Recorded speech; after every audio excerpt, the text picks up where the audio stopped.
Auzubillahi minash-shaytanir-rajim. Bismillahir-rahmanir-rahim.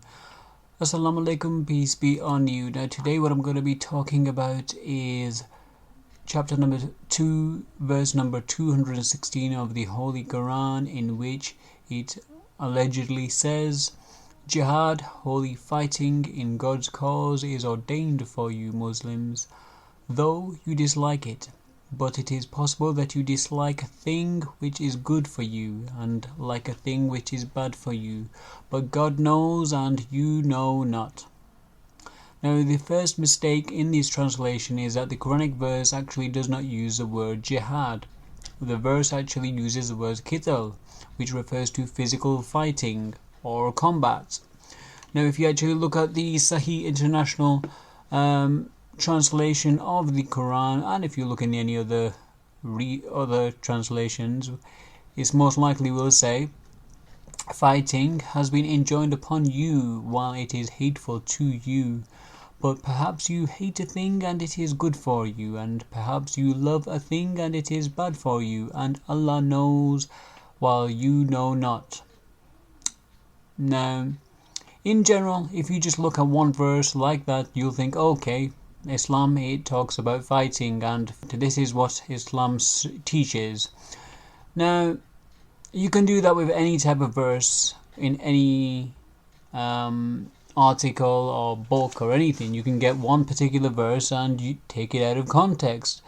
And this is where the problem lies, is people don't read it in context. They just take a verse out and use it out of context. Because if you actually look, the following verse after this, it clearly says, it carries on, I'll say it right now, which says, they ask you about the sacred month, about fighting therein. Say, fighting therein is great sin. But averting people from the way of Allah and disbelief in Him, so moving people away from their religion and forcing them to disbelieve in Allah, God, and preventing access to Al-Masjid Al-Haram, which is in Mecca,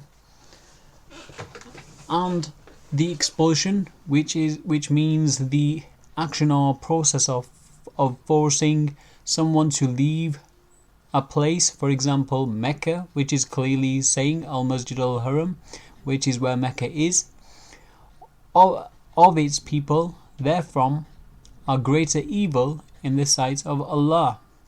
So there's a few things happening here. One is people are averting people away from their religion and forcing them to go away from their religion.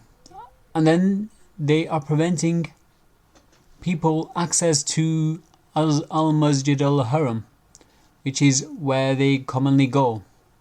And then they are being forced to leave a particular place. So this is completely and utterly oppression. It's completely oppression, this is. Now, the verse continues, it says, and fitna, which means oppression or persecution, is greater than killing. In Allah's eyes, oppression, persecution, is greater than killing. Verse also continues, and this is where the main thing lies. It says, and they will continue to fight you until they turn you back from your religion, if they are able. The key words here are they. So people who are forcing them back from their religion. And the other word, which is a key word, is continue. Now, the reason continue is an key word is because it is in progress. So, obviously, the fight which is happening is from other people, and they are fighting, and they will continue. So it is already happening, and they will continue to fight you until they turn you back from your religion, if they are able. Now, if you look at this right now, in Al-Masjid al-Haram, are there any Muslims not allowed and being expelled? Is any expulsion happening in Mecca right now to Muslims? No. So obviously this is a historical context. It is not regarding a generic context. It is regarding a historical context. The verse also continues and says, "And whoever of you reverts from his religion to disbelief and dies while he is a disbeliever, of those their deeds have become worthless in this world and the hereafter, and those are the companions of the fire, they will abide therein eternally." And that's it. So, what we to take from this? We are to take from this that it is a historical context we are talking about. This is not a generic context at all. And for this, what we need to do is look at the historical context. Now, one of the translations you can look at is from Abdullah Yusuf Ali's, and he explains this historical context in his commentary on the verse of chapter number 2, verse number 217. He says, "The intolerance and persecution of the pagan clique at Mecca caused untold hardships to the holy messenger of Islam and his early disciples. They bore all with meekness and long-suffering patience until the Holy One, Allah, God, permitted them to take up arms in self-defense." Yusuf Ali, the Holy Quran text, translation and commentary. This is why it is very important that when you're actually looking and researching the Quran, do not just look at websites, because they do not contain any historical background. They do not contain any commentary, tafsir.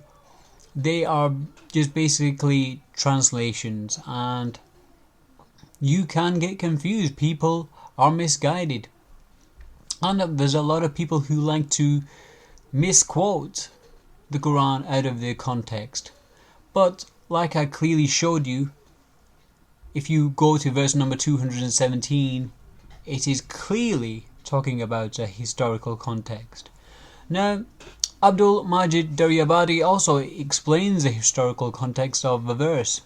What he says is, "Persecuted, harassed, afflicted, poverty-ridden, exiled, and as small in number as the Muslims were at the time of the enactment of warfare, it was but natural that they were none too fond of crossing swords with the mighty forces that had conspired for their extirpation. Nothing short of an express and empathetic divine command could urge them on to the field of battle in order to defend their rights. And yet the Islamic jihads are declared to be designed by the Prophet to satisfy his discontented adherents by an ascension of plunder." Margoliouth. Such is this European scholar's love of veracity, such is his wonderful reading of history. Daryabadi, The Glorious Quran. Now, the commentary of this verse makes it completely clear that Muslims have constantly comprehended this verse as the lawful right to safeguard one's right from the strength of abuse, but never to transgress limits in defense. Assalamu alaikum, that's it from me. Peace be on you.